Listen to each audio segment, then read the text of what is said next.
En los últimos años, Uruguay ganó prestigio internacional por la transformación de su matriz energética hacia la generación de electricidad en base a fuentes renovables. Fue así que vimos el gran empuje en la instalación de parques eólicos y fotovoltaicos, además de plantas de biomasa. Ahora, el país se enfrenta a un nuevo desafío, una segunda transición energética que acompañe los planes acelerados que se impulsan a nivel mundial para la descarbonización. En esta etapa que se viene, Uruguay tiene la gran oportunidad de convertirse en un exportador de energía a gran escala, a partir del hidrógeno verde y sus derivados. Pero los empresarios del sector advierten que ese camino puede desaprovecharse en caso de que no se remuevan una serie de obstáculos que existen a nivel interno, entre ellos en la regulación del mercado eléctrico. Este debate estuvo presente esta semana en el 9º Congreso LATAM Renovables, que tuvo lugar en el auditorio del LATU. En ese evento, organizado por la Asociación Uruguaya de Energías Renovables, se planteó, entre otras cosas, que para darle certezas a las inversiones privadas en este rubro, sería muy conveniente que existiera un nuevo acuerdo multipartidario. Les propongo que en los próximos minutos profundicemos en todos estos asuntos, especialmente importantes, apasionantes, diría, donde hay mucho para aprender, además. Para eso estamos con Marcelo Mula, presidente de la Asociación Uruguaya de Energías Renovables. Marcelo, buen día, gracias por acompañarnos. Buen día, muchas gracias por la invitación. Primero definamos a esta institución, que es la Asociación Uruguaya de Energías Renovables. Bueno, es una asociación civil, sin fines de lucro, que nuclea a todas las empresas, digamos, vinculadas a toda la cadena de valor de las energías renovables. Esa cadena de valor ha ido creciendo en cuanto a su alcance, porque empezamos siendo una asociación dedicada casi al viento, y seguimos después creciendo con la energía biomasa, solar, y en los últimos años con el empuje de la movilidad eléctrica, con el empuje del hidrógeno. Entonces todos esos eslabones están representados en nuestra asociación. Pero a ver, un poco más específicamente, empresas, instituciones, bueno, ¿solo privados, el Estado? Sí, para ser más preciso, digamos que hoy en día hablamos mucho en representación del sector privado, casi como una cámara, pero la verdad es que, por ejemplo, ANCAP es socia de Audar, que las instituciones académicas y la academia en sí, ya sea pública y privada, también tenemos acuerdos con otras asociaciones civiles. Entonces tratamos de abarcar todo lo máximo que se pueda en cuanto a promoción y difusión de estas tecnologías. Así que hay personas físicas y bueno, y las empresas, por ejemplo, desde estudios jurídicos, estudios contables que hacen el desarrollo del negocio, hasta las empresas que ejecutan las obras, hasta las empresas proveedoras de tecnología. Ayer, por ejemplo, había un stand de la gente de Cefomar, que lo que hacen es capacitación. Entonces, bueno, tratamos de todos los distintos eslabones que llevan a que digamos, negocio virtuoso se pueda ejecutar. Y para terminar el aterrizaje, un caso concreto. Usted es socio director de Move to Green.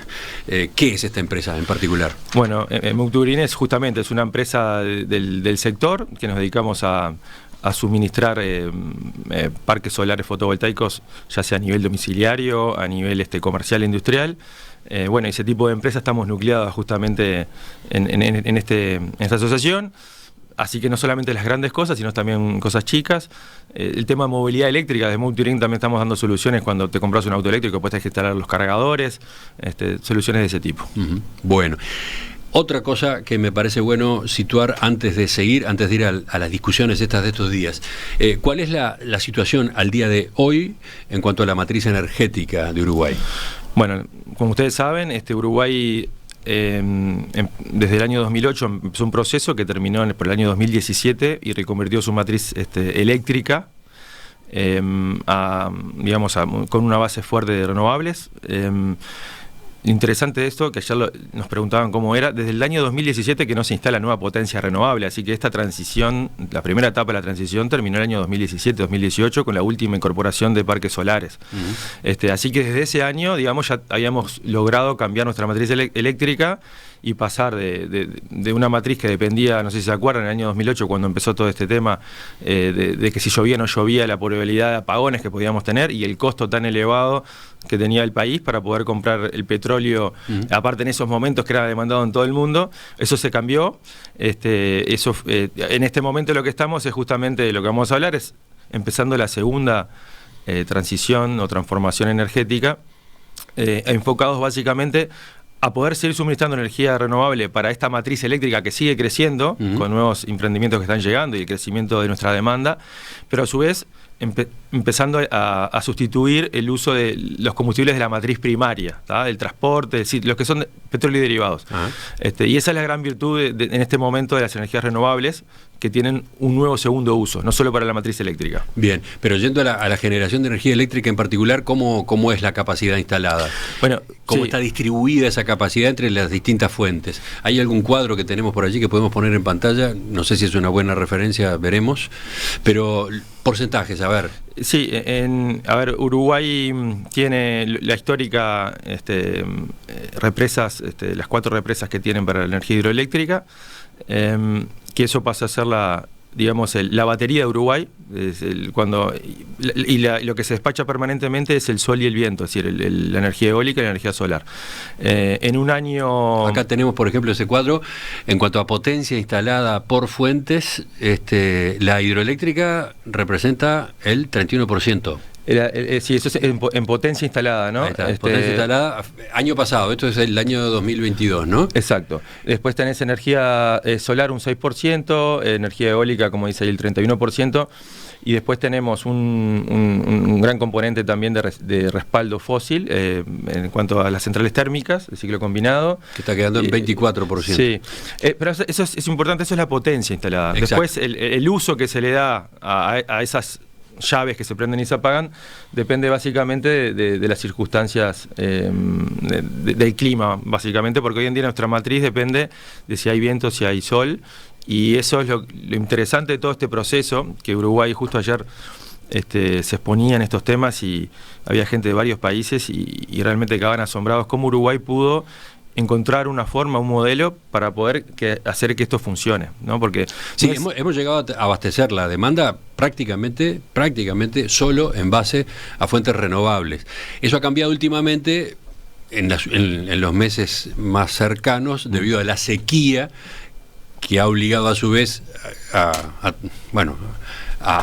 reducido la presencia de la fuente agua y ha tenido entonces para el sistema la obligación de encender centrales térmicas o importar de los países vecinos, etcétera, ¿no? Pero hemos llegado a funcionar casi al tope con energías renovables. Sí, varios días. Ayer justo estábamos viendo que ayer determinadas horas era solamente viento y sol. Es decir, los días que hay buen viento en Uruguay, la cantidad de potencia instalada entre viento y solar más o menos cubre la potencia que se requiere, la potencia máxima que requiere Uruguay. Lo bueno de nuestro sistema es que, como tú decías, si nos quedamos sin agua, nuestra batería, es decir, cuando no hay viento y sol, ¿qué hacemos? Bueno, primero abrimos la canilla y empieza a circular agua, generamos energía. Cuando no tenemos esa agua, tenemos la posibilidad de las centrales térmicas, el ciclo combinado, pero a su vez tenemos las interconexiones con Argentina y Brasil. Y ese es el mercado que está funcionando muy bien. Uruguay, recuerden que una cosa muy importante de la primera transición pasó de ser importador de energía a ser exportador de energía. Entonces ese mercado está funcionando. Entonces la orden que da el despacho nacional de carga, a su vez con los estudios que hace el mercado eléctrico, la ADME, se fijan cuál es el costo más económico, si conviene comprar de Argentina, de Brasil, o conviene prender nuestras centrales.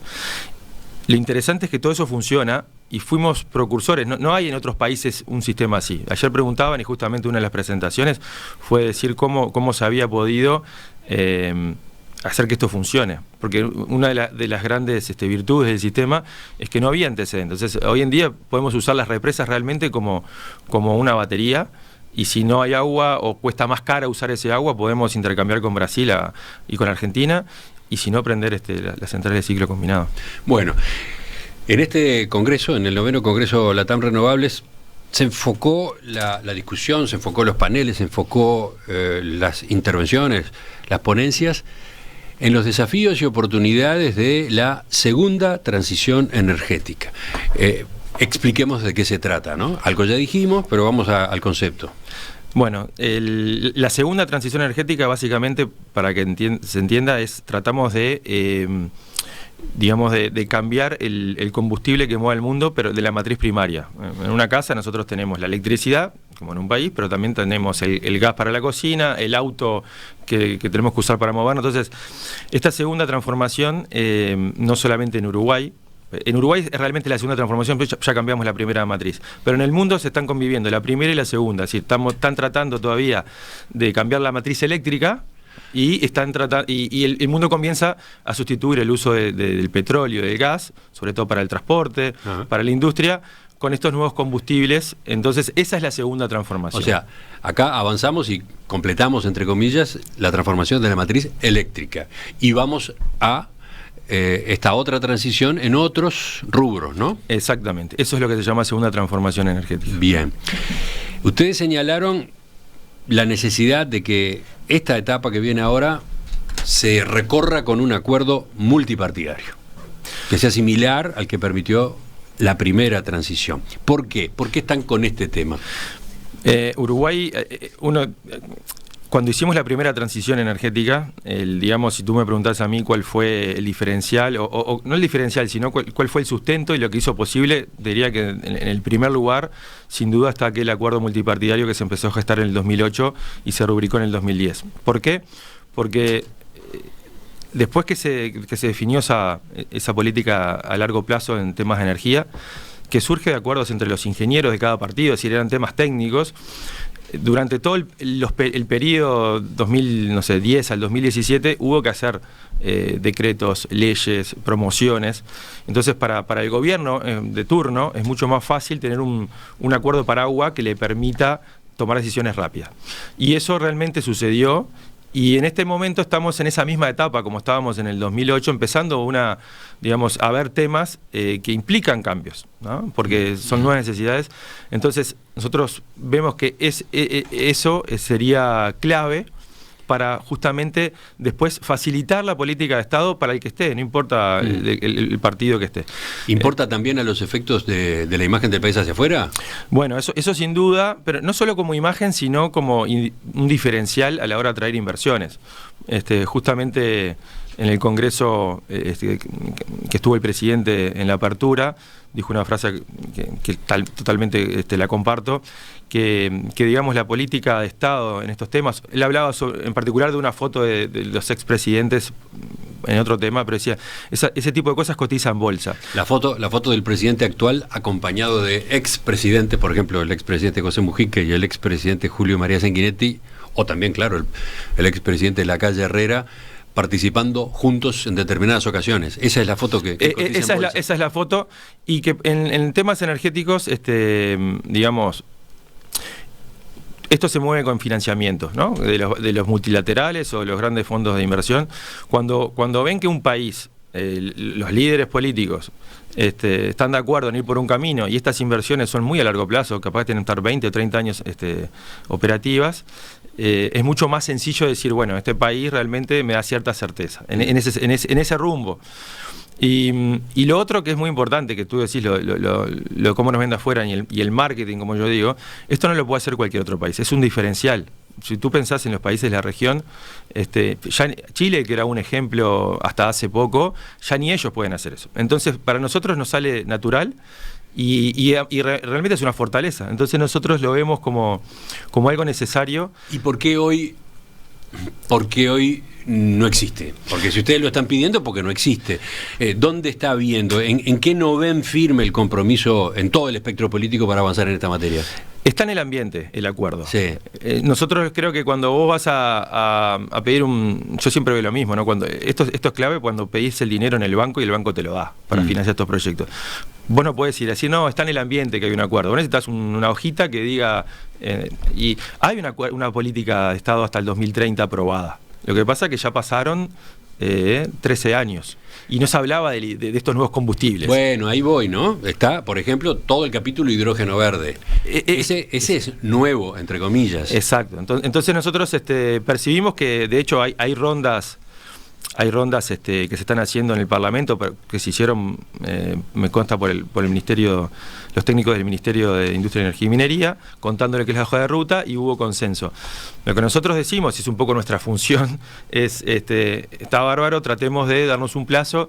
Vienen épocas electorales, no podemos ser más realistas que el rey tampoco, sabemos que hay competencia, pero lo que sí en este tema, por lo menos, entendemos que es muy importante por todo lo que implica el país, que seguramente comentemos, ¿no? Entonces estamos en esos momentos iniciales que ayudaría mucho, más que nada ese es el mensaje. ¿Y cuál fue el eco que encontraron?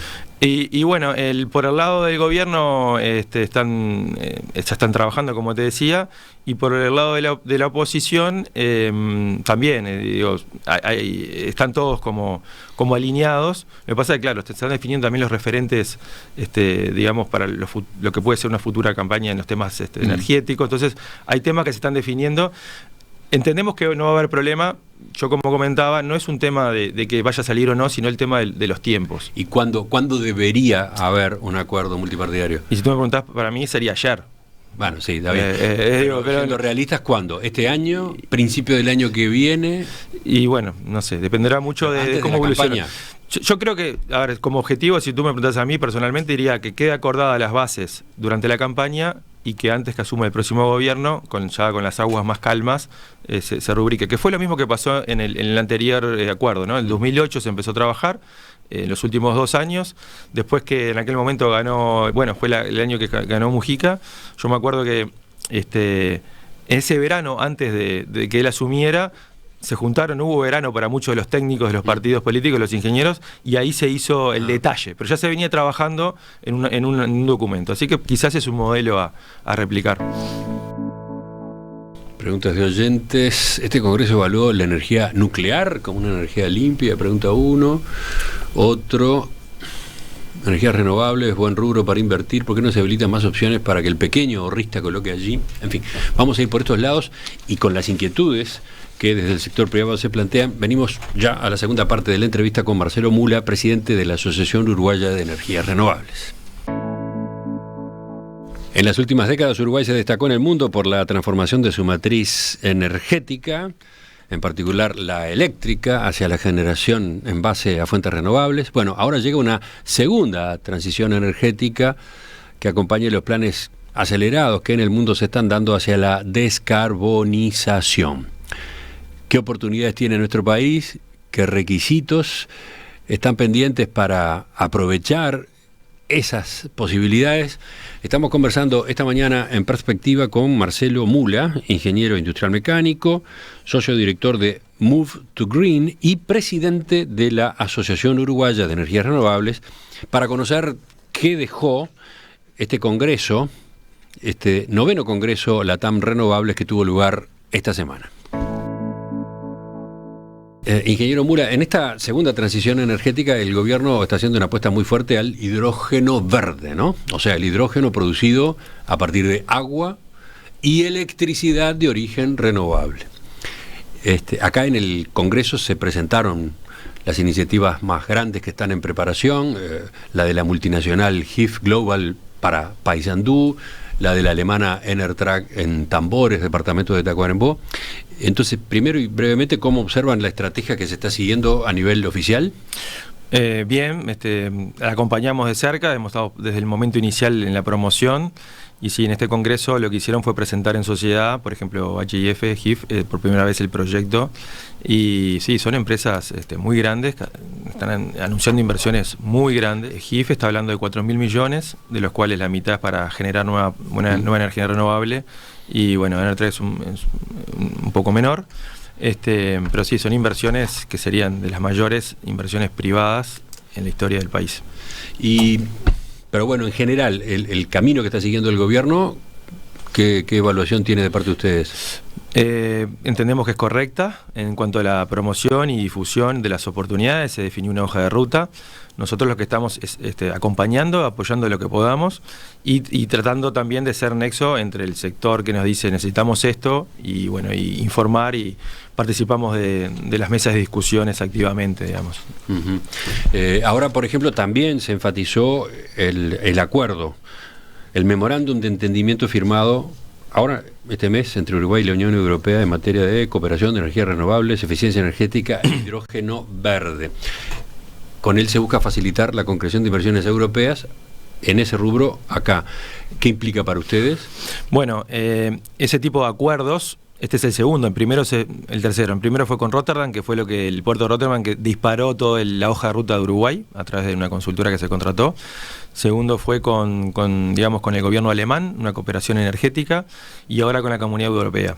¿Qué son este tipo de acuerdos? Es decir, bueno, en Europa básicamente es donde va a estar la demanda de estos nuevos combustibles sintéticos en base a hidrógeno, y estos acuerdos de cooperación lo que hacen es ayudarnos, es decir, nos ayudan a decir, bueno, qué normativa está faltando, cómo tenés que certificar el producto para que realmente te lo aceptemos en la Comunidad Europea o en Alemania. Van más que nada por es decir, qué apoyos te podemos dar para formar profesionales, ese tipo de cooperación, pero que es clave. Eligieron pocos países, en realidad creo que se van firmando acuerdos, como te decía, Chile con Uruguay y con Alemania, y después la Comunidad Europea también con algún otro país, pero son poquitos. Entonces eligieron, ellos ven los nichos de dónde van a alimentar de dónde se van a alimentar estos nuevos combustibles. Quienes cuestionan el vuelco al hidrógeno verde señalan, por ejemplo, que todavía no existe demanda real para este producto o para sus derivados, porque la enorme mayoría de la economía mundial sigue dependiendo del petróleo. Y entonces, bueno, resaltan, la viabilidad económica de esta industria depende de incentivos, depende de los incentivos que los estados implementen, por ejemplo, en Europa o Estados Unidos, a los efectos del uso de esos combustibles. ¿Qué dicen ustedes de esa objeción, de ese pero? Bueno, nosotros lo fuimos a ver a Europa para entenderlo, porque estas cosas hay que entenderlas. ¿Quién está invirtiendo en estas nuevas tecnologías? Son las empresas que hoy en día ya suministran de energía al mundo, es decir, son las empresas energéticas que se llaman ahora antiguas empresas de oil and gas. Entonces ellos ya tienen la demanda. Y lo que está cambiando en el mundo es el tipo de combustibles que se empiezan a demandar. Hay una demanda que se llama regulada en base a todos los temas del acuerdo de protocolo el acuerdo de París. Es decir, el mundo está necesitando nuevos combustibles, y estas empresas, que son las que hoy en día suministran los combustibles que conocemos, les empiezan a decir, che, yo no te puedo seguir comprando esto, che, yo no te puedo seguir financiando estos procesos. Entonces la demanda es una demanda impuesta y empieza a surgir, y estas empresas no vienen a hacer estas inversiones si ya no tienen un acuerdo, digamos, de precompra o el off-taker famoso. Lo que pasa es que esos combustibles siguen siendo muy caros. Entonces los gobiernos, para cumplir con sus objetivos, y los que traccionan la economía, dicen, yo te voy a ayudar hasta que como toda tecnología inicial, te voy a ayudar con esa diferencia de precio entre los combustibles para que esto sea viable y que vos, digamos, no tengas ayudarte a que el modelo financiero den los números, básicamente es eso.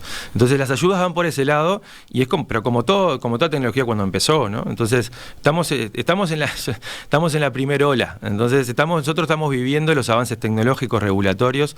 Cuando hicimos la primera transición ya se había hecho en Europa y había experiencia, nosotros adaptamos. En este momento estamos desde Europa se definió hace unos meses qué era el hidrógeno verde. Es decir, ¿cuáles son las normas que hay que cumplir para poder certificarlo? Que eso es otra gran virtud. Uruguay, por haber hecho la primera transición, entramos por un tubo con el tema de que nuestra energía... es decir, hay como 4 categorías para entrar. Estamos en la más fácil de certificar, porque ya tenemos más del 90% electrificado con energías renovables, por la forma de nuestro país, el sol y el viento. Entonces me explico, la normativa que se está definiendo en el mundo en este momento nos ayuda también a nosotros a que los países nos digan, pero Uruguay es el país que va a poder recibir ayuda ya. Y hay un factor delicado que es el uso del agua, ¿no? Bueno, sí.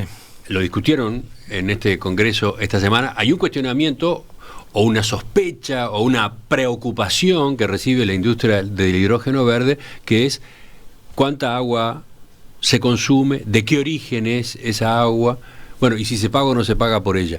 Pero acá, por ejemplo, ya mirando los mensajes de los oyentes, tengo mensajes, ¿no? ¿Por qué se considera que es amigable con el medio ambiente el hidrógeno verde si se pretende usar agua de los acuíferos? Esto dice Aníbal, por ejemplo. Perfecto, es que es una pregunta muy interesante, porque son temas nuevos y para mí está muy bien que estén en la agenda.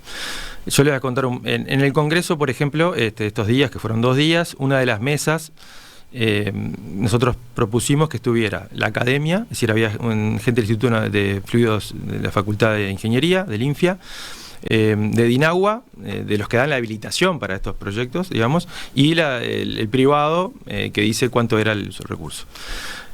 Como de lo que nosotros nos quedamos, es decir, vos me preguntás hace unas semanas y yo decía, vamos a esperar a ver qué dicen, porque nosotros por ahora no podemos hacer más que repetir. Pero bueno, desde esa mesa nos quedamos muy tranquilos que las cosas que están viendo y las cosas como lo están estudiando, digamos, se están haciendo con mucha responsabilidad y no se van a dar permisos si no toca. Lo que se está haciendo es estudiando a fondo el recurso, más que nada, y viendo cuánto es lo que se necesita y ahí ver si hay un impacto o no. ¿Por qué es amigable con el medio ambiente el hidrógeno verde? Que el hidrógeno verde no es más que un vector, ¿no? Porque eso es importante. El hidrógeno verde es, piénsenlo, la energía del sol y el viento la captamos, queda en el hidrógeno, y esa molécula de hidrógeno después la asociamos con otras moléculas, que puede ser el nitrógeno para hacer amoníaco, captando el nitrógeno del aire, o con el CO2 captándolo de las chimeneas para hacer el combustible que hoy en día conocemos como combustible sintético. Entonces, o sea, combustible como los de hoy, pero de origen, en este caso, renovable. Claro, es decir, no se está sacando el CO2 que está enterrado para liberar la atmósfera, sino que estamos generando el hidrógeno y tomando el CO2 digamos, del proceso cerrado de la biomasa. Pero entonces, desde ese punto es amigable. Y el tema del agua, que es un tema que en realidad se puso sobre la agenda sobre todo por la crisis hídrica, y creo que fue muy bien que fuera en este momento, porque como es un tema tan sensible, hoy en día se está viendo con lupa este tema. Sí, sí. Entonces, a mí uno de los números que me quedó, que lo quiero compartir, porque en realidad llama mucho, es un número muy, muy fuerte, dice que la hoja de ruta de Uruguay, que es muy ambiciosa en cuanto al hidrógeno, de acá al 2040, para pasar realmente a ser un país exportador, sería como nuestro primer rubro de exportación, superaríamos a la carne.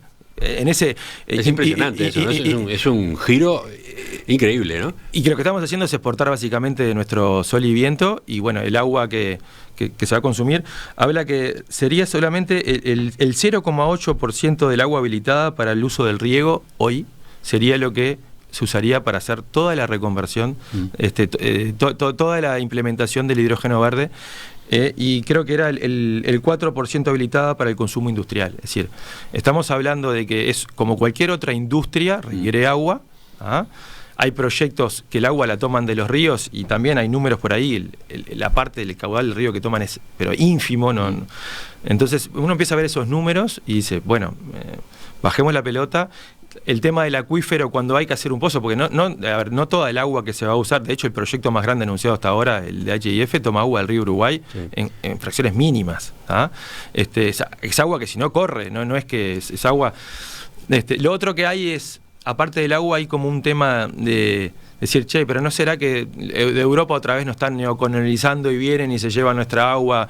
Y yo le digo, cuando vienen los turistas y se ponen a tomar sol en Punta del Este, usan nuestro sol y vienen por eso. Acá es exactamente lo mismo, o la biomasa. Estamos usando nuestros recursos naturales, que somos agraciados en tenerlos, es lo que hay que entender. El nuevo mundo energético, los nuevos proveedores son los que van a tener el sol y el viento, y de la forma que lo tiene Uruguay, que tiene una muy buena complementariedad de recursos. Entonces, creo que tenemos que empezar a pensarlo al revés. Aprovechemos esta bondad que tenemos para poder generar estos combustibles en forma responsable y sustentable. Una cosa no menor, en ese acuerdo que tú mencionaste, la Comunidad Europea, uno de los primeros puntos que ponen es las industrias que generen hidrógeno tienen que cumplir con esto y esto. El primer punto es la energía renovable que se use tiene que ser nueva. Es decir, no pueden los países dejar de reconvertir su matriz eléctrica y dejar de hacer sus deberes para decir, no, ahora vamos a hacer plata y vamos a exportar. Y lo segundo es que el uso del agua tiene que ser demostrado que es sostenible. Es decir, te lo pide el mercado, es decir, yo no puedo hacer un uso indebido del recurso porque te van a bajar, decir, no, acá no entras. Entonces, creo que es importante empezar a ver ese tipo de cosas, razonarlas, bajar un poco, digamos, a tierra los reclamos, porque en realidad nos estamos haciendo daño a nosotros mismos. Pénsenlo como país, como oportunidad para las futuras generaciones. Hagamos en forma responsable, Pero a ver, no es nada nuevo, ya pasó en la primera transformación. A mí me tocó ir a defender que los paneles no generaban cáncer a una vecina de Jung, porque le había llegado esa información y hay que ir y sentarse y hablar y dar información. Y bueno, en eso estamos en la asociación, justamente este foro. Yo creo que ayer quedó, por lo menos la seriedad con que se está viendo el tema quedó sobre la mesa. Ingeniero Mula, en el Congreso de esta semana, el ministro de Industria, Energía y Minería, Omar Paganini, adelantó que la inversión que se requiere para proveer electricidad a las grandes plantas de hidrógeno verde será de origen privado, ¿no? Señaló eso. ¿Cómo lo observaron? Sí, es que la UTE, o el Estado, no tiene capacidad para invertir 20.000 millones de dólares en energía renovable en 15 años. Entonces, una planta industrial de este porte que requiera energía renovable, porque justamente el hidrógeno verde, para que entre en Europa, tiene que ser generada esa electricidad con energía renovable, tiene que ser, esas grandes inversiones. Hay empresas que se dedican a eso en el mundo, que son generadoras de energía. Y esas son, digamos, el eslabón primario de esta cadena productiva, que después es la energía renovable y en la parte de fabricación. Y bueno, y ahí es un poco cuando nosotros empezamos a ver que este nuevo negocio, esta nueva industria requiere adecuaciones para que eso sea viable. ¿De qué estamos hablando? Ustedes señalan que son necesarios cambios regulatorios. Exacto. Una de las cosas claves es, por ejemplo, para que exista un mercado eléctrico, que es lo que creo que es la gran definición. ¿Uruguay quiere tener un mercado eléctrico o no tiene que tener un mercado eléctrico? Un mercado, como todo mercado, hay oferta, demanda. Desde el lado de la oferta, porque la demanda está surgiendo, tiene que haber normas claras para que se instale esa oferta. Entonces, en temas técnicos, sin profundizar, cuando uno instala energía renovable, es una energía variable dependiendo de las características de si hay sol, si hay viento. Es decir, no es constante, no es como una planta de biomasa que la prendés y genera siempre lo mismo. Pero lo que se ha visto en el mundo y se reconoce a estas fuentes es que aportan también cierta potencia firme al sistema. Es decir, a lo largo del año sabemos cuánta energía se va a generar y eso se reconoce. Entonces, los mercados, como todo mercado, cuando tú tenés un contrato, tenés que, hoy en día el mercado eléctrico uruguayo te dice, bueno, la energía renovable, este generador que tiene energía renovable tiene que tener cierta potencia firme para poder ser partícipe del mercado. Hasta ahora, la potencia firme de las renovables no se ha reconocido. En el caso de la generación en base a renovables, no se le reconoce potencia firme. Exacto. Y por lo tanto, ¿qué pasa? No sé, si tú pones un parque solar o eólico, tenés que estar contratando potencia firme, como quien dice, donde haya en el mercado, y básicamente lo que hace es inviabilizar esos proyectos. Es decir, yo no puedo meter en el mercado un proyecto si no me reconocen la potencia firme de la eólica o la solar. ¿Por qué? A ver, ¿qué pasa? ¿Qué es lo que no va a poder hacer entonces quien invierte de esa manera? Y poder cumplir con los requisitos de poder, presentar el contrato al mercado. Es decir, no puedo registrar ese contrato si yo no tengo potencia firme, porque así está escrito. Y por lo tanto no le puede vender a quién. Y por ejemplo, hay un caso, el primer caso que se quiso hacer negocios entre privados en Uruguay, de que un generador ponga un parque solar y le venda a un consumidor. Estuvieron 2 años después del parque construido para poder empezar a vender energía, porque no había forma de poder meterlo en el mercado. Es una planta privada que está en el interior y abastece a una industria local. Y la gran dificultad es si esa adecuación normativa estuviera sobre la mesa, se podría haber registrado ese contrato. Y bueno, ahora lo que se hizo fue tratar de buscarle la vuelta para contratar potencia firme en un biomasero, de biomasa, y así registrarlo. Eso a una escala mucho mayor para estos parques es necesario. Lo bueno de esto es que se viene trabajando ya hace 2 años. Sí, pero ustedes justamente señalan que hace tiempo que se viene discutiendo este cambio y no se concreta. Incluso han llegado a sostener que UTE está detrás, que UTE estaría como frenando esto. No, ¿qué pasa? A ver, eso es un tema interesante, ¿no? El mercado eléctrico en Uruguay básicamente era manejado en forma 100% por UTE, desde el punto de vista que tenía la oferta y la demanda. Es decir, ellos eran los generadores, los transmisores, los distribuidores. Eso con el tiempo ha ido cambiando, la realidad ha ido cambiando, entonces hay que ir adecuando. Entonces, la inercia del sistema hace que sí, que UTE hoy en día no te ponga reparos o quiera ver cómo afecta esto a su negocio. Y como UTE es una empresa del Estado, tiene mucho peso en las definiciones técnicas y políticas. Entonces, yo lo que tratamos de transmitir es las necesidades que requieren de adecuaciones. Más que nada hoy en día lo que necesitamos es velocidad, ¿no? Porque estamos en una carrera compitiendo con otros países que realmente son mucho más ágiles que nosotros en ese tipo de cosas. Entonces, ese decreto que está para reconocer la potencia firme, que es algo que se viene discutiendo hace muchísimos años, 4 o 5 años, y que ahora estaría al salir, es clave para poder darle tranquilidad, sobre todo a estas nuevas inversiones. Miren que el mercado uruguayo empieza a funcionar, esto se permite, y van a tener, digamos, esa parte por lo menos resuelta. Que, a ver, es lo que pasa en el resto de los países. Me explico, no es que nosotros estamos retrasados en cuanto a la generación de un mercado eléctrico. Sí, vi comentarios suyos. UTE no está dando la discusión sobre el nuevo modelo de negocio que han encarado las empresas eléctricas en el mundo, donde ya no se trata de vender energía, sino gestionar las redes y cobrar peajes. Y bueno, porque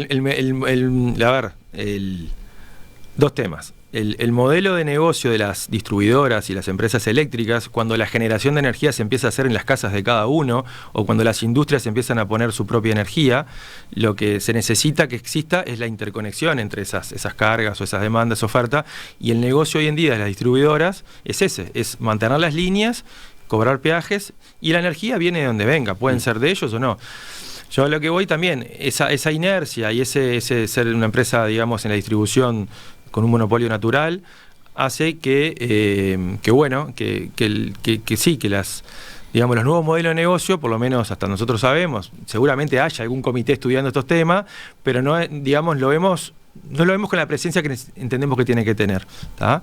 Entonces sí, vemos como que eso es un tema que tendríamos que impulsar en Uruguay, de empezar a ver qué tipo de empresa pública desde el punto de vista energético de electricidad se va a necesitar. Pero a ver si entiendo bien. Lo que ustedes sostienen es que UTE debería dejar más espacio a los privados para vender energía en el mercado eléctrico.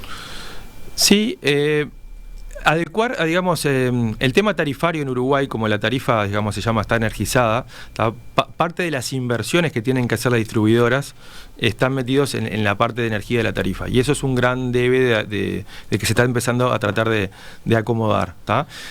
Entonces, el mercado en sí mismo no está funcionando. Por ejemplo, ahora vamos a llegar a la generación distribuida y de poder generar la energía en un punto distinto del que uno consume, y otro montón de cosas empiezan a ser posibles si realmente empezamos con esa nueva visión del generador, del distribuidor de energía que se encarga de las redes y del uso de las redes. A ver, ¿qué es esa otra cosa que está pendiente? Bueno, por ejemplo, ustedes saben que en Uruguay uno puede instalar paneles en sus casas, paneles solares, generar su propia energía. La energía que sobra, intercambiarla con la red, con la UTE, y UTE te compra esa energía. Es decir, eso es una ley, es decir, es un decreto del año 2010, y fuimos de los primeros países en el mundo, en la región, copiando lo que se hacía un poco en Europa, de habilitar ese negocio. Que eso del 2010 sigue igual, no se ha adecuado. Entonces, por ejemplo, en Brasil, yendo acá cerca, en Brasil tú podés poner una planta en el campo y generar energía y netearlo con el consumo, por ejemplo, de tu casa, que vivís en un edificio, o tu oficina, que está en un edificio. Ese tipo de reglamentaciones empiezan a tener sentido cuando está claro cuáles son los players en el mercado y qué se paga por el uso de las distintas partes del negocio, de las redes, por ejemplo, de los peajes. En este tema, por ejemplo, en Brasil no se pagan peajes de baja tensión. Vos podés poner o 2 o 3 empresas se unen, ponen su parque generador y netean los consumos de distintos lados. ¿Por qué? Porque va a ser lugar de mejor recurso, donde tenés lugar. Eso es algo clave, las comunidades energéticas. ¿Y eso cómo está en Uruguay entonces? Y eso este es uno de los temas que hemos planteado, hay que adecuarlo.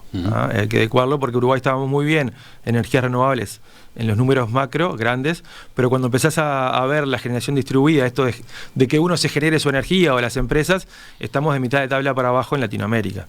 ¿Pero por qué? Porque justamente hay hay normativas que hay que impulsar, y bueno, acá hay, digamos, ahí cuando ven el rol de UTE, generalmente estos, en la jerga decimos, se ve como un competidor a la microgeneración desde el punto de vista de UTE, y bueno, yo creo que ese cambio digamos, de paradigma, decir, no, esto no es, al poner microgeneración nos evitamos hacer nuevas inversiones, se consume, en este caso, en el lugar que se genera en el lugar que se consume, con las pérdidas que se evitan de la red. Bueno, ese tipo de cosas es un poco también lo que nosotros ponemos sobre la mesa para empezar a discutir. Enseguida venimos con la última parte de esta entrevista esta mañana con el ingeniero Marcelo Mula, presidente de la Asociación Uruguaya de Energías Renovables. Me interesa que ahí pongamos el foco en novedades que surgieron justamente en el Congreso, anuncios que parece que conviene que se conozcan. ¿Cómo encara Uruguay la segunda transición energética? Estamos conversando esta mañana con el ingeniero Marcelo Mula, presidente de la Asociación Uruguaya de Energías Renovables, que hoy está al frente de una empresa privada, Move to Green, pero antes trabajó en UTE. ¿Cuántos años? Y 20 años. Uh-huh. Sí, trabajé, hice todo, de pasante, becario, después en los primeros proyectos también renovables, la primera planta solar. Y después, cuando vinieron las grandes inversiones en temas fotovoltaicos, yo pasé al sector privado, básicamente para acompañar, porque desde UTE no estaba en ese momento en su scope, así que sí. Hablemos de novedades surgidas en este Congreso, algo ya tocamos más temprano, pero, por ejemplo, la presidenta de UTE, Silvia Emaldi, anunció que esa empresa planifica la construcción de un nuevo parque solar fotovoltaico de 100 megavatios, con una inversión pública de $100 millones. La infraestructura se va a concretar en los años 2025, 2026, 2027. Se ubicará en 2 lugares, 25% en los terrenos de UTE en Delta del Tigre, San José, y 75% en otra localización en el norte del país. ¿Cómo vieron ustedes esta novedad? Bueno, la recibimos con mucha alegría, porque era un reclamo nuestro desde que estamos en el territorio, 3 años, que insistíamos con la necesidad de incorporar nueva energía renovable, y la nueva energía renovable que se instala en Uruguay es de origen fotovoltaico, pues ya se instaló mucho viento, ahora hay que instalar, es decir, mucha energía eólica, ahora necesitamos instalar fotovoltaica. No entiendo lo de la alegría. Podría pensarse que ustedes no querían que UTE siguiera invirtiendo. Justamente que hubiera más espacio para el privado. A ver. Nuestro gremio, por así decirlo, como te decía, están las empresas constructoras, las empresas desarrolladoras. Te diría que la mayor parte de nuestros socios están contentos porque van a haber oportunidades de poder ejecutar esas obras, de poder suministrar los materiales. La parte de desarrollo, que es la parte que hace un privado y la propiedad del activo, bueno, ahí sí quizás haya algún tema para discutir, pero creo que el mensaje es bien claro, que bueno, el país entiende que hay que empezar a incorporar nueva energía renovable.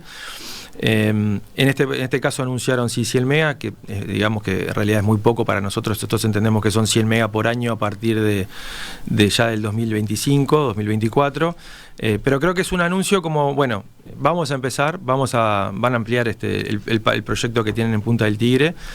Es verdad, como tú decís, que... Sí, porque en Punta del Tigre ya hay en construcción una planta fotovoltaica. Sí, hay un parque de 36 megas que digamos que es un acuerdo de pago que tenían con el conflicto que hubo en ese momento con un proveedor, y se pagó una planta solar que todavía se está montando, y ya tienen el predio, tienen el proyecto, y ahí se va a montar.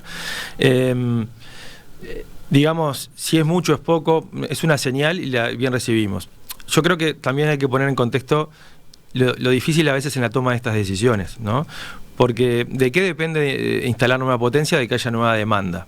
Entonces, lo veíamos ayer también en el Congreso, en una presentación que hizo el expresidente de USTE, Gonzalo Casaravilla, que mostraba desde la Universidad de la República, en su rol de especialista en potencia, mostraba las distintas sensibilidades que tenía el sector eléctrico ante nueva demanda, y decía, bueno, si llega a venir Google, como era una de las posibilidades, y empieza a consumir el 5% de energía que consume en Uruguay, seguramente haya que instalar rápidamente mucho más potencia. Si llegan a venir la minería de datos, entonces esas son las demandas que se cargan en el sistema y que dispararían nuevas inversiones, quizás por parte de UTE, para el sistema eléctrico en forma muy rápida. Esta que planteó Silvia Maldi, el presidente de UTE, está asociada a ese crecimiento que tiene la demanda año a año. Así que sí, ese fue una de las principales digamos, anuncios en cuanto a la concreción de nueva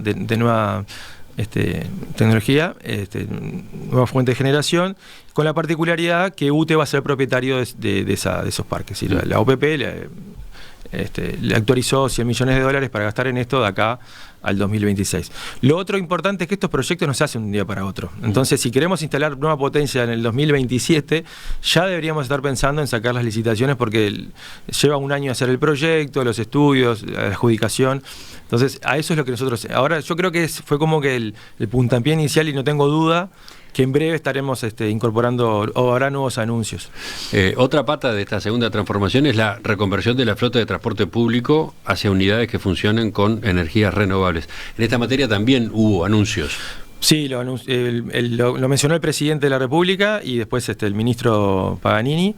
El fideicomiso al gasoil, que era lo que hacía, digamos, viable el transporte público capitalino, se está modificando a un fideicomiso de movilidad sustentable que va a habilitar a que se cambien los ómnibus antiguos a combustible diésel a ómnibus eléctricos, que ya hay circulando en Montevideo una flota interesante, pero digamos que va a pasar a ser a pesar de convertirse, digamos, la idea es reconvertir toda la flota. Y eso está en la rendición de cuentas, un artículo, así que también entendemos que es inminente. Es un instrumento que va a permitir acelerar la reconversión de la flota. Claro, porque hoy en día el subsidio se le daba al gasoil. Sí, sí. Entonces piensen, si vos querés pasar, descarbonizar, le estás dando un apoyo a seguir con eso, entonces se reconvierte decir, no, te voy a dar un apoyo al transporte. Bien. ¿Qué más? Que yo anoté estas novedades. ¿Usted qué otras tiene de lo que se habló, de lo que se planteó en el Congreso?